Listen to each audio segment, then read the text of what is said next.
안녕하세요. 저는 시노미 시스템 가르치고 있는 최정우라고 하고요. 두 가지가 있을 수 있을 것 같아요. 시노미 시스템에서 성적을 잘 받으려면 어떻게 공부를 해야 되는가? 아니면 다른 측면에서는 내가 시노미 시스템을 재밌게 들으려면 어떻게 공부를 해야 되는가? 이 두 가지에 대해서 이제 말씀을 드리고자 합니다.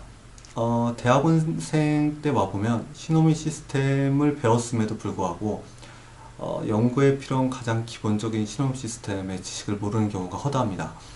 그래서 지금 두 가지에 대해서 말씀드리는 이유가 실제로 내가 몸으로 체득할 수 있는 시노미 시스템의 원리를 이해하는 게 가장 중요하다라는 말씀을 드리고 싶고요. 실제로 나중에 이걸 어디다 써먹을까는 수업 시간에 그렇게 많이 가르쳐주지 않아요. 그런데 여러분이 좀만 관심을 가지고 검색을 통해서든 뭐 다른 채널들을 통해서 찾아보시다 보면 시노미 시스템의 원리들을 활용하는 여러 가지 예제들을 발견하실 수가 있을 겁니다. 그래서 가령 뭐 저 같은 경우는 음악이 전공이고요. 소리 가지고 이제 신호 처리를 하는데 시노미 시스템은 가장 기본적으로 알아야 될 제일 필수적인 과목이긴 하죠. 그래서 저 같은 경우에는 오디오 신호 처리 같은 걸 할 때 이것들을 어떻게 적용할까 하는 생각을 가지고 강의 준비를 많이 하고요. 그 다음에 수업 시간에 여러분께 보여드리는 것도 소리를 이용한 예제를 많이 말씀을 드려요.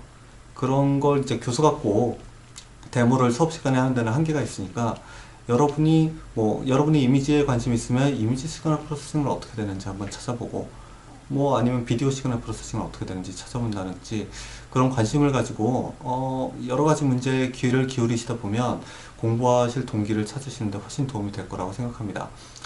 학생들이 가장 어려워하는 것 중에 하나가 이 과목이 무슨 수학 과목 같다는 거예요. 근데 사실상 필요한 수학적인 지식은 그렇게 많지 않고요.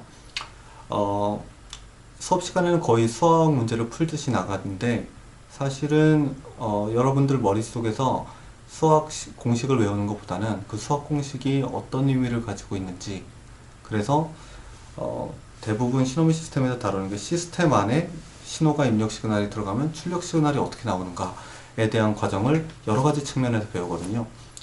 그것들이 머릿속에서 그림으로 떠오르면 공부를 제대로 하신 겁니다. 그래서 만약에 수학 공식을 이제 A4지에다가 빽빽하게 적어가지고 시험에 들어가서 시험 문제를 잘 푸셨다고 해서 성공적인 수강이 되었느냐? 그건 아닐 것 같고요.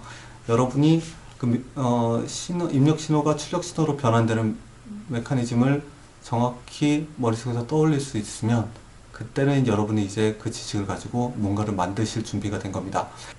여러분이 그렇게 그 과정을 스스로 몸으로 체득하시고 나면 그 다음으로 들으실 수 있는 과목은 제어, 시스템 제어나 시노미 시스템의 후속 과목이라고 하면 디지털 시그널 프로세싱 있죠. DSP 과목이 있고 그 다음에 ADSP 과목이 있어요. 거기에 가면은 좀 더 이제 고급적으로 신호 처리를 하는 지식을 배우실 수 있을 거고 그 밖에도 이미지 프로세싱 과목이나 아니면 뭐 매트릭스 컴퓨테이션 관련된 과목을 들으셔도 좋고요. 그 다음에 딥러닝 쪽도 이제 시노미 시스템을 배우면 컨볼루션이 뭔지를 알기 때문에 컨볼루셔널 뉴럴넷을 이해할 수 있어요.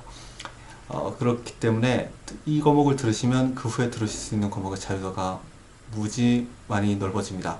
이 과목이 신호 처리 과목 같지만 시그널 센 시스템스잖아요. 그래서 주변의 여러 가지 시스템들을 돌아다니면서 구경하시는 것도 좋습니다. 전작과 안의 랩이 굉장히 많잖아요. 그래서 다양한 시스템들을 접해보시는 게 이 과목을 공부하시는데 많은 도움이 될 거라고 생각합니다. 그래서 방학이나 아니면 학기 중이라도 여러 랩을 탐방을 하면서 개발 연구든 뭐 그런 형식으로라도 시스템을 한번 다뤄보시면 내가 수업 시간에 배운 게 이렇게 이어지는구나를 아실 수가 있을 거예요. 단순히 그냥 수학 과목 듣듯이 하시면 굉장히 지루하기 때문에 과목에 대한 흥미가 많이 떨어지실 겁니다. 물론 연습은 충분히 하셔야죠. 수학적인 거를 못 다뤄서 문제를 못 푸는 일은 없어야 되니까. 하지만 실제로 시스템에 접목해보려는 노력을 대학 때부터 해보시면 정말로 몸에 배는 그런 공부를 하실 수가 있을 거예요. 네, 감사합니다.